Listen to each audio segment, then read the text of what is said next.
Max Melton's offseason been? What do you kind of feel like is the next step in his progression and his development? Yep, I think Max has been doing really, really well. The biggest thing, we've been working on as a group, the small details. We kind of left a lot of stuff out there last year, and Max knows that. But we've really honed into the small details, and he's done a good job in terms of stepping up and being a leader. Right? We know that in order for us to take the next step, we need to actually take the next step higher as far as our leadership, and he's been doing a good job of that. I've been impressed so far.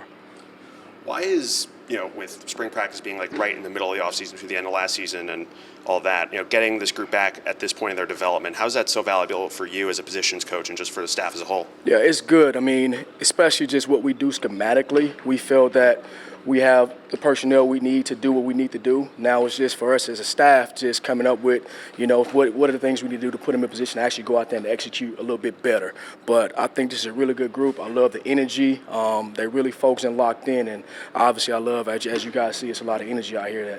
That's what we need to take the next step and get to where we need to be. You got 2 transfers at cornerback, Eric Rutgers and Charles Amanqua. Yep. What have you seen from them, and what should people know about them? Yeah, I mean, just for starters, they're us, and we ID'd that in the recruiting process, and we knew they were good football players, but most importantly to us, we wanted to make sure we got the right kids here that fit in the program, and man, they fit. You wouldn't even tell that they transfers if you come into our meeting room because they just get along with everybody. The guys love them. They took them in immediately, and as a coach, when you see it, that just warms your heart. Because as you know, sometimes that can be a little chaotic, but it's been good. I enjoy both of them. I think they're both working really hard, and I think they're adjusting really well. Coach, with the guys you had coming back, like you said, and making strides, what kind of progress have you seen the guys make since the end of last season? The biggest thing that stands out to me is they're holding each other accountable. When they make a mistake on the field, I hear them on the sideline, or I hear them in the other corner, coaching them up, and as you do that, and you start to build a culture, you're taking the right steps as a team. But I think that's something that we did lack last year that we've been doing a good job, especially with the young kids that we have. Longerbeam is a guy who's kind of made steady progress. What do you feel like his kind of process is this offseason? What's the biggest priority for him? Yep, we really just focused on his body. Beam has actually been very, very well just in terms of taking ownership and actually taking the next step as far as being a leader. As he know, we're a really good team when we have Robert Longerbeam out there. So we've been focused on just keeping him healthy and obviously taking that next step as far as a leadership role.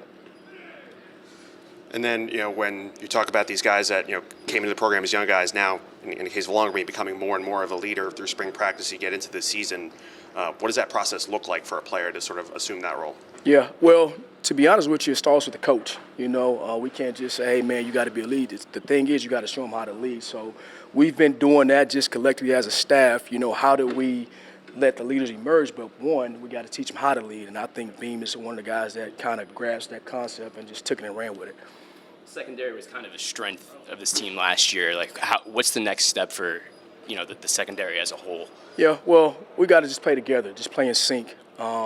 Obviously, we got some holes to fill, so we're just kind of working through that. But we're making progress. We know we're near where we need to be, but as you know, that's what you got spring ball for. You got fall camp. So we're still trying to figure some things out, and hopefully by the time September comes, we got it all figured out. Time for a couple. It's been a year, since you got here. What have you learned, personally over the last year for yourself? Say it again, I'm sorry. You here for a year at this point. What have you learned, about yourself, about everything, over the course of the last year? Well, the thing about this place is a tough place, and the thing that I love about here than any other place I've been is these kids come to work every day and they work hard. It's hard to go to Rutgers, play football, and go to school here. And the fact that these kids wake up and do it every day, that's what motivates me as a coach every day to wake up and come and give these kids all I got. So I appreciate that so much, and that's why I'm here. Greg has talked in the past about how the defense collectively is very close. There's a lot of camaraderie there, how it kind of starts with Joe. Can you kind of talk about that from your perspective of what you've seen and how important that is when it translates to the field? Yeah, it starts from the top. I think Coach Harris-Simiak is awesome. I think we gel well together as a staff. We challenge each other every day. You got Coach Harris-Simiak, Coach Heatherman, Coach Watson, Coach Descari, and even the guys that work with us.